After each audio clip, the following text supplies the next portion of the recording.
एक क्षण के लिए आंख बंद करिए और लास्ट वो सीन को लेकर आइए जब आपको गुस्सा आया था।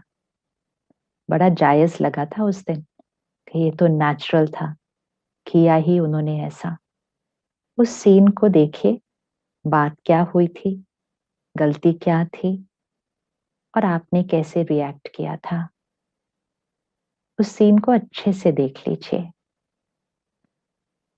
अब उसी सीन को फिर से देखते हुए कि अगर ये सेम सीन कल फिर से आ जाए, कुछ भी ना बदले, बात बिल्कुल वैसी ही हो जैसे उस दिन थी, कुछ चेंज नहीं बाहर, और इसी सीन में अगर मुझे कल फिर से रिस्पॉन्ड करना है, क्या मेरे पास चॉइस है एक अलग तरह से उस सीन का सामना करने की?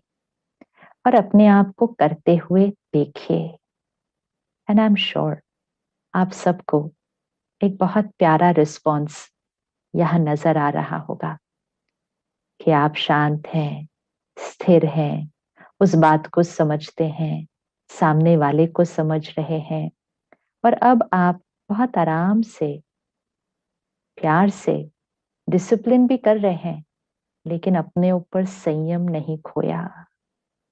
अपने ऊपर कंट्रोल रखते हुए फिर दूसरे को इंस्ट्रक्शन दे रहे हैं, राय दे रहे हैं, बात बता रहे हैं। ऐसा दिखाई दिया ना? ये सभी को दिखाई दिया होगा। और ये हमें एक प्रैक्टिकल प्रूफ देता है कि चाहे हम कितना भी कह लें उनकी वजह से, उसकी वजह से, बट वो सच नहीं है। क्योंकि अगर वो सच होता तो हमें ये सीन अभी ना दिखाई देता कि I could respond another way किसी भी सीन में। और ये हम सबके जीवन का अनुभव है। जीवन में कुछ सीन्स आते हैं, सीन चली जाती है, चाहे वो आज के दिन की सीन हो, चाहे वो 1 साल पहले की सीन हो। लेकिन कुछ समय बाद हमें लगता है मुझे ऐसा नहीं कहना चाहिए था, I could have done it a better way. मैं इसको एक अलग तरह से हैंडल कर सकती थी, संभाल सकती थी, मैनेज कर सकती थी।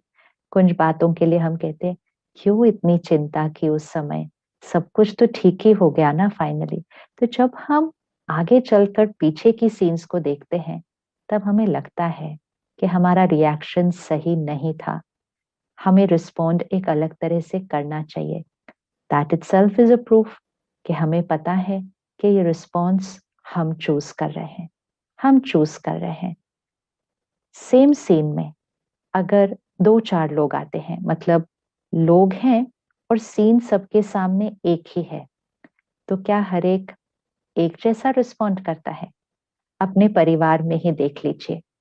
कभी कोई बात आ जाती है, परिवार का एक सदस्य कहता है इतनी बड़ी बात आ गई है, हम इसको कैसे हैंडल करेंगे?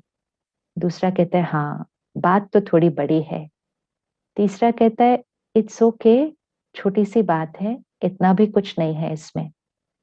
चौथा कहता है इसमें बात कौन सी है, ये तो जीवन की नॉर्मल बातें हैं, आती रहती हैं। तो किसी के लिए वो बहुत बड़ी बात है, किसी के लिए वो छोटी सी बात है, और किसी के लिए तो वो कोई बात ही नहीं है। तो बात का साइज क्या होता है? क्योंकि हम सब बातों को एक साइज देते हैं, लेकिन बात का साइज क्या होता है? बात का तो कोई साइज ही नहीं होता। साइज कौन डिसाइड करता है? आंतरिक शक्ति। जो यहाँ शक्तिशाली होगा वो कहेगा इसमें क्या बात है, ये तो बहुत सहज क्रॉस हो जाएगी। और जो यहाँ थोड़ा सा कमजोर हो गया, क्या मान मान के कि बातें, बातों की वजह से, बात, गुलामी की जीवन जो जी रहा होगा, उसको वो बात बहुत बड़ी लगती है।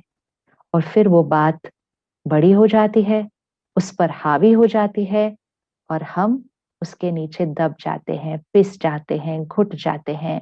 और फिर हम अंदर हताश, निराश, हेल्पलेस, होपलेस फील करना शुरू करते हैं, क्योंकि हम कहते हैं बात ही इतनी बड़ी थी। लेकिन अगर बात का साइज होता तो वो हर एक को उतनी ही बड़ी दिखाई देती। अर्थात situation is not responsible, I am the creator. आज ये पहली इक्वेशन फिट कर लीजिए, इसको लाइफ की इक्वेशन कह दीजिए या इसको जीवन का मंत्र कह दीजिए, लेकिन इसको आज पक्का कर लीजिए और इसको रोज दोहराइए।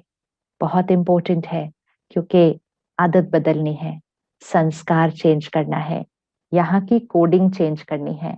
कहीं ना कहीं शायद किसले पिछले जन्म में, शायद बचपन में यहाँ एक कोडिंग हो गई है कि what ever I feel it's because of what's happening outside.